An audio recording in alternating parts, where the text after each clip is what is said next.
बिफां लाइफां गायनाया गिदिर बाथ्रा नङा, नाथाय बेखौ जोथोन लाखिनायासो गिदिर बाथ्रा।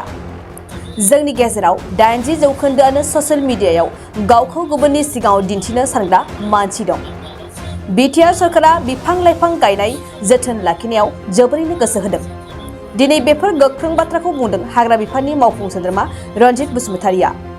चिरां जिल्लानि थाइखाजरा बिसिडिसिनि सिङाव गोग्लैनाय खावसुम बिलाव दिनै रायजो राजाफोरनि थाखाय आरसीसी दालां गेजेर दक्षिणगाव गामियाव सीसी ब्लक लामा आरो थाइखाजरा राइन' क्लाब गेलेग्रा फोथारनि साखाथियाव कमिउनिटि हल खौ बेखेवना होदों मावफुं सोद्रोमा रनजित बसुमतारिया।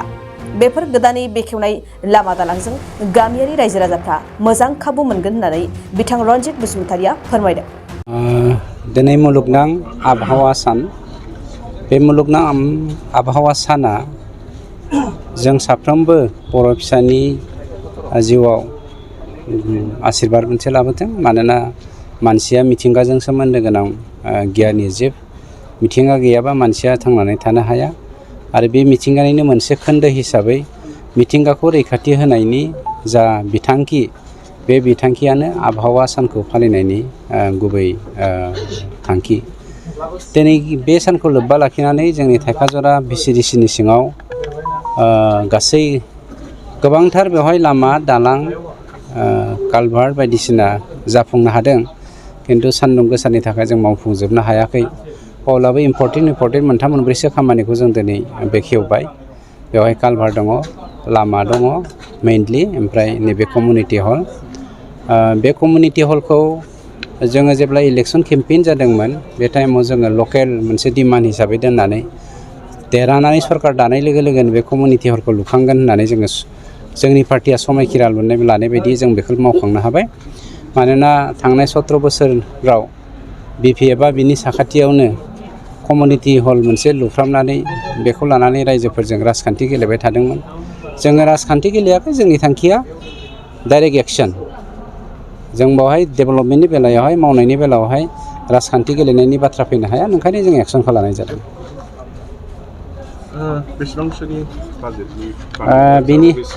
बिनि बाजेटआ एसअपिडि फरेस्ट बिफाननिफ्राय 80 लाख, टटेल गुवारा गोलावा 120, गुवारा 45, टारगेटआ 580 जन जिरायनायनि, 480 जन जिरायनायनि। बिफां गायनायनि सोमोन्दै मा बुंगोन सार? बिफांखौथ' दिनै जोंनि बिटिआर सरकारनिफ्राय स्पेसियेलि फरेस्ट बिफाना मोननै दुलाराय बर' फरायसा आफादनि मोननै जिल्ला, चिरां जिल्ला आरो बाक्सा जिल्लाखौ लानानै जोङो स्ट्रेटेजि दादोंमोन। चिरां जिल्लायाव जोङो 21 बिगा दंफां गायनाय जादों आरो बाक्सा जिल्लायाव बेवहाय आं बाहागो लानो हायाखै, 71 बिगा जोङो दंफां गायदों अलरेडि। गतिके जोंनि स्ट्रेटेजिया खोब गुवार। बिफां लाइफाङा थांनानै थायोब्लासो मानसिया थांना थानो हागोन, बे थांखिजों जोंनि बिटिआर सरकारा मैखोमै बाहागो लादों। गायनायल' नङा, गायनायाथ' गोदोनिफ्रायनो गायबोबाय थादों, बेखौ प्रटेक्सन होनायासो मेइन उद्देश्य, बेखायनो प्रटेक्सननि खामानिखौबो जों मावफानाय जादों। दिनैनि निउसाव मानसिफ्रा गोबां बिफां गायो, फट' होयो ससियेल मिडियाफ्राव, नाथाय जोथोन लाया आरो हाग्रा बंग्रा दानस्रांगासिनो। बेनि सायाव मा बुंगोन? ओरैबायदि जोंनियाव स्टाइलिश मानसिफोर दङ, मानसिफोरनि सिगाङाव गावखौ देखायनो लुबैग्रा मानसिफोरबो दङ। गतिके बिदिया थाखागोन, स्वाभाबिक। ससियेल मिडियानि जुग, गावखौ आपल'ड खालामनानै मा मावदों मा आपल'ड खालामनानै एसे स्टेन्डार्ड मेनटेन खालामनो थानो नागिरनाया फ्राय 80% मानसिफ्रानो बेखौ लुबैखायो। खिन्थु बेनि गेजेरावहाय 10%सोल' मानसिया मेनटेनेन्सखौ नोजोर बोयो। बेखौनो जोंनिया गायनाया गेदेर खोन्था नङा, मेनटेन खालामनायासो बांसिन गेदेर खोन्था होननानै जोंनि बिटिआर सरकारा स्पेसियेलि फरेस्ट बिफाननिफ्राय मोननै जिल्लाखौ जोङो टारगेट लादोंमोन, चिरां आरो बाक्सा। बे मोननै जिल्लानि प्रटेक्सनखौ जोङो वेल एन्ड गुड मावनानै फेन्सिं होनायनि गेजेरजों मावफुंनाय जादों।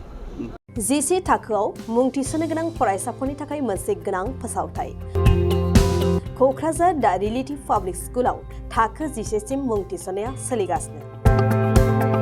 साइन्स आरो आर्ट्स मोन्नैबो आयदायाव थाखो 10 नि मुं थिसननाया सोलिगासिनो। मुं थिसननायजोंनो लोगोसे साइन्स आयदानि फरायसाफोरनो स्कलारशिप टेस्टनि सुबिदा होनाय जागोन। बेनि गेजेराव फरायसाफोरखौ टप 3 सायख'नाय जागोन। 75% आरो स्कलारशिप टेस्टनि काट अफ मार्क जागोन। टपार जानो हानाय फरायसाफोरा 100% स्कलारशिपनि सुबिदा मोननो हागोन। टपार फरायसाफोरनो क'क्राझार दा रिलेटिभ पाब्लिक स्कुला 2 बोसोरनि बेसेन नाङाजासे सोलोंथाइ लानो सुबिदा होगोन। फैगौ 13 मे खालि फुंनि 10 बाजिनिफ्राय 12 बाजिसिम स्कलारशिपनि टेस्टखौ लानाय जागोन। आबुं मिन्थिनो थाखाय 7086401137 नङाब्ला 9435704380 जानबुं अनजिमा आरो relativepublicschool@gmail.com आवबो जगाजग खालामनो हागोन।